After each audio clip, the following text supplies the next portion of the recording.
মিয়া বেটেৰীকে চলাইছে গম পাওঁ গোটেই মিয়াখিনিয়ে এটা কথা কাণ খুলি শুনি লওক এইটো হৈছে আমাৰ লাষ্ট ৱাৰ্ণিং অতি শীঘ্ৰেই উজনি অসম ত্যাগ কৰক অন্যথা কিন্তু পৰিস্থিতি বেয়া হ'ব সেইটো স্পষ্ট কথা যোৱাবাৰ মিয়া খেদোতে পিঠিতে চাৰিত কুটকিটা পৰিছিলে সেই কুটকিটা যদি কোনোবাই পাহৰা নাই মোবাইলটো খুলি লওক সেই কুটকিটা পুনৰ এবাৰ চাওক কাৰণ এইটো কথা স্পষ্ট আমি উজনি অসম বচাব লাগিব আমি বচাব লাগিব আৰু তাৰ কাৰণে আমি ওলাই আহিছোঁ কোনোবাই এতিয়া সেইদিনাখন এবাৰ কৈছে মিয়ালেন লাগে তাৰ বাপেৰৰ মূৰটো মিয়ালেন লাগে মিয়ালেন লাগে সি বড়ো কথা কৈছে বড়োসকলে বড়ো নাম পাব বড়ো নাম খিলঞ্জীয়া ভূমিপুত্ৰ মিয়াসকলৰ কি আছে মিয়াসকলৰ পৃথিৱীৰ যদি চোলাটো দাঙি দিওঁ পৃথিৱীত কাটা বাৰৰ দাগ ওলাব হয়নে নহয় আমাৰ কথা স্পষ্ট শিৱসাগৰতো আমি আগ্ৰাসন হোৱাৰ খবৰ পাইছো মই মাইকটো অলপ এইফালে দি দিবলৈ কৈছো এইটো কাৰণে কৈছো এই ওচৰতে আমাৰ বাবুপতি আছে জেঙনিকটী আছে এই বাবুপতি জেঙনিকটীয়াত থকা যিসকল আমাৰ থলুৱা মুছলমান ভাই আছে তেওঁলোকৰ এটা অনুৰোধ তেওঁলোকে দুটকাৰ কাৰণে তেওঁলোকে ভাড়াঘৰ বনাই দিছে আৰু ভাড়াঘৰবিলাকত মিয়াক থাকিবলৈ সুবিধা প্ৰদান কৰি দিছে হয়নে নহয় আৰু এইসকল থলুৱা মুছলমান মানুহে যিসকলে চৰকাৰী চাকৰি কৰা মুছলমান মানুহে 10-15খনকৈ বেটেৰী ৰিক্সা কিনি মিয়াক আনি মিয়াক চলাবলৈ দিছে আমি দেখা পাইছো আমাৰ হাতত তথ্য আছে হয়নে নহয় অহা কাইলৈৰ পৰা এটা কথা স্পষ্ট ইয়াত যোনে সন্দেহযুক্ত নাগৰিকে বেটেৰী ৰিক্সা চলাবলৈ হয় পিঠি বহল কৰি দিয়া হ'ব সেইটো কথা স্পষ্ট কাৰণ আমি আমাৰ উজনি অসম আমি বচাব লাগিব এইপিনে মন কৰিব আমাৰ দৰবাৰ ফিল্ডখন দেখিছে আপোনালোকে দৰবাৰ ফিল্ড আপোনালোকে মন কৰিব দিখৌ নদী বাওঁফালে মন কৰিব দিখৌ নদী বাওঁফালে আমাৰ কবৰস্থানৰ ভূমিটোলৈকে টকাঘাটলৈকে আমাৰ অবৈধ সন্দেহযুক্ত নাগৰিকে চৰকাৰী মাটি বেদখল কৰি তাত গাঁও সাজিলে হয়নে নহয় আপোনালোকে মন কৰিব হাতৰ পথাৰত মিয়াৰ দপদপনি চলিছে হয়নে নহয় আপোনালোকে কওক চিন্তামণিগড়ত মিয়া সোমাইছে হয়নে নহয় এতিয়া এইবাৰ আমি কি কৰিম কথা স্পষ্ট আমি মমবাতিলৈ আমি অন্বেষণ নকৰো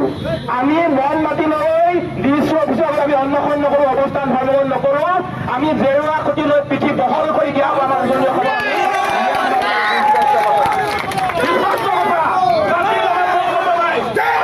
যোনে কম্প্ৰমাইজ কৰিব তাৰো কিন্তু পিঠি বহল কৰি দিয়া হ'ব এইখন আমি উজনি অসমত আমি বচাব লাগিব আৰু সেইকাৰণে আপোনালোকক কৈছো আজি আমি জোৰ সমদল কৰি আমি আমাৰ কাৰ্যসূচী আৰম্ভ কৰিছো অহা কাইলৈৰ পৰা আমি পোনপ্ৰথমে আমি লাদেন বজাৰলৈ যাম এইখন লাদেন বজাৰ বুলি কয় কিন্তু লাদেন বজাৰ নহয় তাৰ নামটো হৈছে আমি দিছো কৃষক বজাৰ ইয়াত লাদেনৰ সন্ত্ৰাসবাদী বজাৰৰ নাম দিছে মিয়াই ইয়াত সন্ত্ৰাসবাদীৰ নামত বজাৰ হ'ব জানো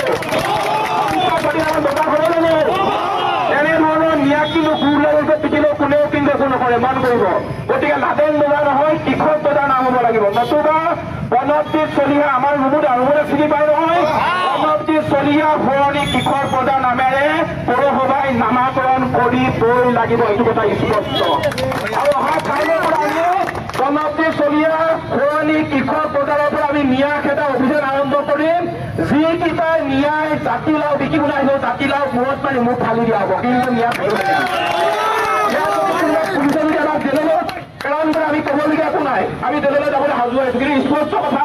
আমি আমাৰ উঠি অহা প্ৰজন্মক আমাৰ মিয়াৰ মূৰৰ তলত মিয়াৰ ভৰিৰ তলত মূৰ লৈ আমি জীয়াই থাকিবলৈ দিব নোৱাৰো উজনি অসম বাংলাদেশী মুক্ত হ'বই লাগিব আৰু এইখিনিতে মই অসমৰ মাননীয় সন্মানীয় মুখ্যমন্ত্ৰী মহোদয়ক আমি ধন্যবাদ জ্ঞাপন কৰিছো আমি মুখ্যমন্ত্ৰী মহোদয়ৰ উচ্ছেদ চলোৱাৰ বাবে অসমৰ আজি আমি প্ৰকৃত ছবিখন দেখা পালো আপোনালোকে ভাবিছিলে জানো যে গোলাঘাটত উৰিয়ামঘাটত ইমান ধৰ ন্যায় বেদখল কৰিছে বুলি কোনোবাই ভাবিব পাৰিছিলেনে কোনেও মন কৰিব আজি মিয়াখিনিয়ে কি কৰে প্ৰথমে ভাড়াঘৰত থাকে ভাড়াঘৰত থাকি লাহেকে যেতিয়া চৰকাৰী মাটি এডোখৰ দেখা পায় তেতিয়া চৰকাৰী মাটিডোখৰ দখল কৰে আৰু ৩-৪জনীকৈ বিয়া পাতি কুকুৰ আৰু মেকুৰে যেনেকৈ পোৱালি দিয়ে তেনেকৈ পোৱালি দিবলৈ আৰম্ভ কৰে। গতিকে এই মিয়াবিলাকক কিন্তু আমি উজনি অসমৰ পৰা খেদিব লাগিব আৰু সেইটো কাৰণে অহা কাইলৈ 10 বজাত আমি এই ঐতিহাসিক শিৱদৌলৰ সন্মুখত সকলোকে গোট খাবৰ কাৰণে অনুৰোধ জনাইছো। 10 বজাৰ পৰা আমাৰ অভিযান আৰম্ভ হ'ব আৰু উজনি অসমৰ পৰা ন্যায় যাবই লাগিব। হয় উজনি অসমৰ পৰা ন্যায় প্ৰত্যাগমন কৰক, অন্যথা কিন্তু পিটন খাবলৈ ন্যায় সাজু হৈ থাকক। গতিকে এটা কথা কওঁ, সকলোৱে একেলগে কওক,